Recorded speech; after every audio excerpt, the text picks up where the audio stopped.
भगवान जी के भक्तों, ऐसा पूजन सामग्री है, पुष्प हैं, कदली फल है, धूप बत्ती है, मिष्ठान है, गंगा जल है, शंख है, पुस्तक है, भोजन है। और ये सब मेरी माता जी यहाँ सब सेटल कर रही हैं सब कुछ। फिर पूजा करेंगे, कथा करेंगे सत्यनारायण भगवान जी की।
हे भगवान, आप अत्यंत भक्ति से संपन्न तथा मनवाणी भी आपको नहीं पा सकती।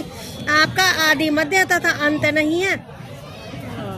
निर्गुण स्वरूप सृष्टि के आदि भूत हैं तथा सभी भक्तों के दुखों को नष्ट करने वाले हैं। आपके चरणों में हमारा बारंबार नमस्कार है। नारद जी से इस प्रकार की स्तुति सुनकर विष्णु भगवान बोले, हे मुनिश्रेष्ठ, आपके मन में क्या, आपका किस काम के लिए यह आगमन हुआ, निष्कल पूछता हो। तब नारद मुनि बोले, मैं त्रिलोक में सब मनुष्य जो अनेक योनियों में पैदा हुए हैं, अपने अपने कर्मों के द्वारा अनेक प्रकार के दुखों से दुखी हो रहे हैं। हे नाथ, यदि आप मुझ पर दया रखते हो तो बतलाइए कि उन मनुष्यों के सबसे थोड़े से प्रश्न से कैसे दूर होकर तुमसे कहता हूँ, सत्यनारायण जी का यह व्रत अग्नि पर अंतर है। को प्राप्त होता है, प्राप्ति होती है। श्री भगवान के वचन सुनकर नारद जी बोले, उस व्रत का क्या फल है, क्या विधान है, किससे ये व्रत किया, किस लिए व्रत करना चाहिए, विस्तार से कहिए। भगवान बोले, दुख शोक आदि को दूर करने वाला, सब स्थानों पर विजय करने वाला, भक्ति और संतान को देने वाला, सब स्थानों पर विजय करने वाला,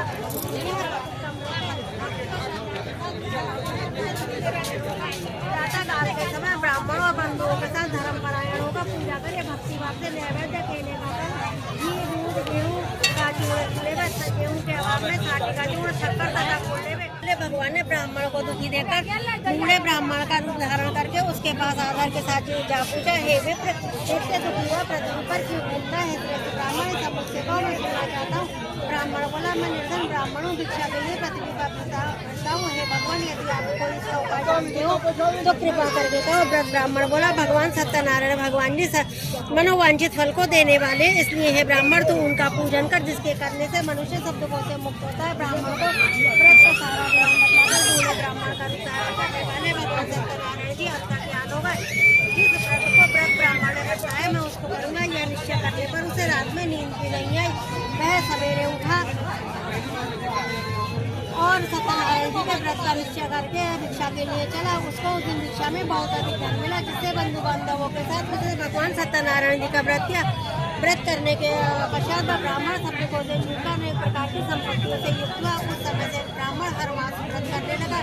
इस तरह भगवान सत्यनारायण जी के व्रत को जो करेगा वह मनुष्य सब दुखों से छूट जाएगा। इस तरह नारद जी से नारायण का कहा हो, यह व्रत मैंने तुमसे कहा, हे विप्रो अब मैं और आगे जाता हूँ। ऋषि बोले, हे मनुष्य, संसार में इस ब्राह्मण से सुनकर किस व्रत को किया है वह सब हम सुनना चाहते हैं, इसके लिए हमारे मन में श्रद्धा। सूर्य जी बोले, हे मुनियों, जिस व्रत को किया है वह सब सुनो। एक समय एक ब्राह्मण धन और ऐश्वर्य के अनुसार बंधु बांधवों के साथ व्रत करने को तैयार हुआ। उसी समय लकड़ी बेचने वाला बूढ़ा वहां आया और बाहर लकड़ियों को रखा ब्राह्मण के मकान में गया। ब्राह्मण प्यास से दुखी लकड़हारा। उनको समय में उनका मुख नाम का एक राजा था, वह सत्यवक्ता और जितेंद्रिय था। प्रतिदिन देवी स्थानों में जाता था, गरीबों को धन देकर उनके कष्ट दूर करता था। उसकी पत्नी कमल के समान मुख वाली सती शाब्दी थी। भद्रशिला नदी के तट पर उन दोनों ने भगवान श्री सत्यनारायण जी का व्रत किया। उस समय में वहाँ एक साधु वैश्य आया, उसके पास व्यापार के लिए बहुत सा धन था। वह नाव को किनारे पर ठहरा कर राजा के पास गया और राजा को व्रत करते देखकर निश्चय ही पूछने लगा, हे राजन, भक्ति युक्त चित्त से आप यह क्या कर रहे हैं? मेरी सुनने की इच्छा है, तो आप यह मुझे बतलाइए। राजा बोला, हे साधु, अपने बंधु बांधवों के साथ पुत्रादि की प्राप्ति के लिए महाशक्तिमान भगवान सत्यनारायण जी का पूजन और व्रत किया जा रहा है। राजा के वचन सुनकर साधु बोला। साधु ने ऐसे वचन अपनी स्त्री लीलावती से कहे। एक दिन उसकी स्त्री लीलावती पति के साथ भगवान सत्यनारायण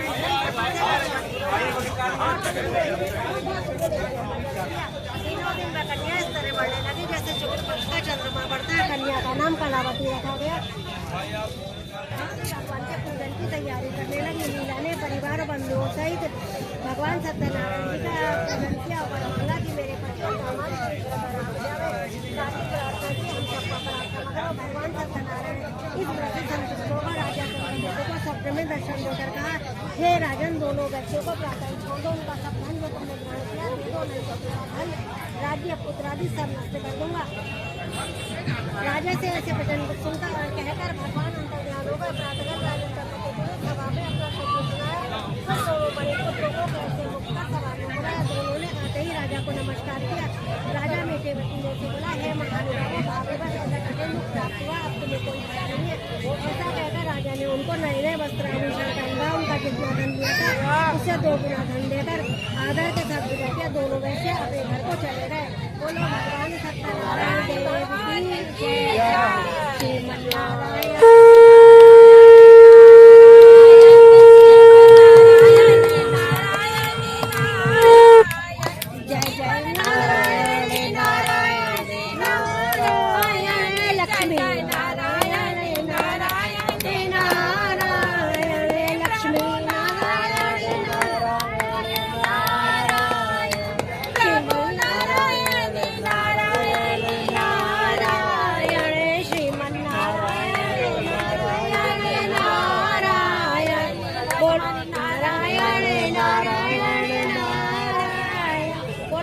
सत्यनारायण देव की जय।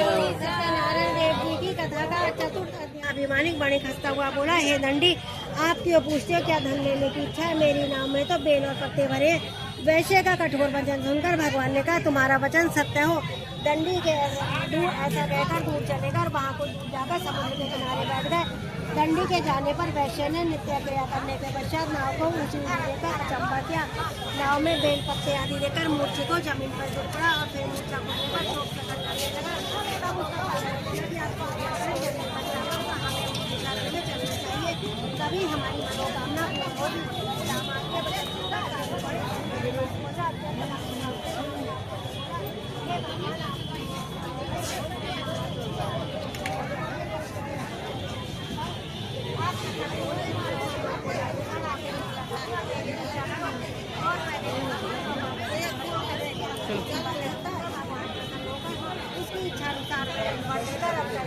फिर उन्होंने नाव पर आकर देखा कि नाव धन से बनी हुई है। फिर वह सत्यनारायण जी का पूजन करके साथियों से नगर को चला। जब अपने नगर के निकट पहुंचा तब उसको घर में जाती उसने साधु के घर जाकर उसकी स्त्री को नमस्कार करके कहा कि साधु अपने दामाद सहित इस नगर के समीप आ गए। ऐसा वचन सुनकर साधु की स्त्री ने बड़े हर्ष के साथ पूजन करते देखा। राजा देखकर भी अभिमानवश ना वहाँ गया और ना ही नमस्कार किया। जब ग्वालों ने भगवान का प्रसाद उसके समक्ष रखा तो वह प्रसाद को त्याग कर अपनी सुंदर नगरी को चला गया। वहीं उसने अपना सब कुछ व्यस्त पाया तो वह जान गया कि सब कुछ भगवान ने किया। तब वह विश्वास करके ग्वालों के समीप गया और विधि पूर्वक भगवान जी का प्रसाद खाया तो सत्यदेव की कृपा से सब जैसा था वैसा ही हो गया। फिर दीर्घ काल तक सुख भोग कर मरने पर स्वर्ग लोकों के जो मनुष्य परम दुर्लभ व्रत को करेगा, भगवान की कृपा से उसे धन धान्य की प्राप्ति होती है और सब मनोरथ पूर्ण होकर अंत में वैकुंठ धाम को जाता है। जिन्होंने पहले समय में इस व्रत को किया, उनके दूसरे जन्म की कथा कहता हूँ। व्रत शतानन ब्राह्मण ने सुदामा का जन्म लेकर मोक्ष को पाया। उनका मुख नाम का राजा दशरथ होकर वैकुंठ को प्राप्त हुआ। साधु नाम के वैश्य ने मूरत ध्वज बनकर अपने पुत्र को आर्य से जीतकर मोक्ष को प्राप्त किया। भगवान तुम ध्वज स्वयंभू होकर भगवान में भक्ति कर्म करके मोक्ष को प्राप्त किया। बोलो भगवान सत्यनारायण देव की जय हो। नारायण श्रीमन नारायण जय जय नारायण नारायण नारी। टीका लगाओ।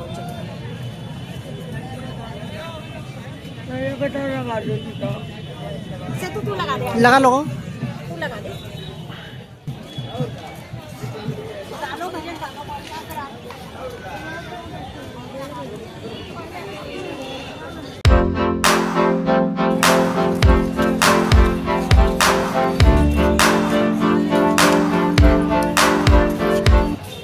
तो भगवान जी के भक्तों, ऊपर वाले की अनुकंपा प्लस ये और सारे भक्त भी हैं। तो ये 3 लेडीज आई हैं जो हमारे साथ कथा इन्होंने अटेंड करी है। प्राणपति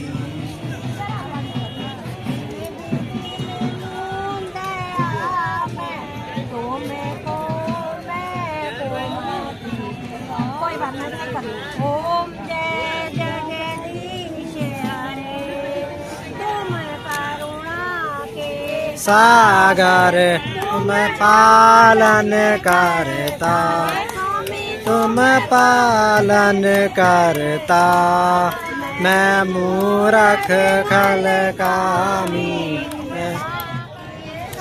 सबके प्राण पति, दया मैं तुमको मैं ओम जय जगदीश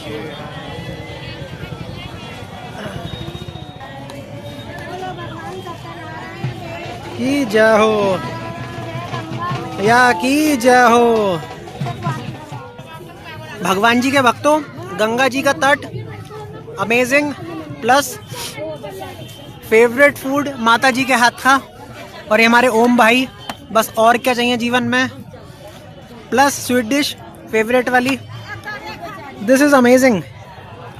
ओम जय हो।